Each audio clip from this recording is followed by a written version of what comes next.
சின்னமணி கூட்டுக்குள்ளே சிறகொடிந்த பறவை ஒன்று பாட்டு சொல்லி பாடம் சொல்லி பூத்ததிந்த பூமரம்.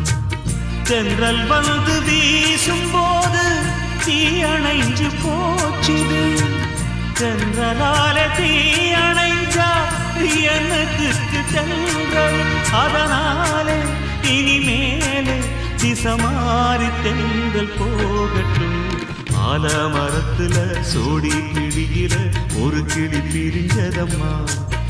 அது சாமம் வரையில பார்க்க முடியல, மறுபடி அது வருமா? ஆண் கிளியோ பிரிஞ்சதம்மா. ஆலமரம் அத பிரிச்சதம்மா. அதனால பொழுதானா தொட தேடி தேடி வாடுது.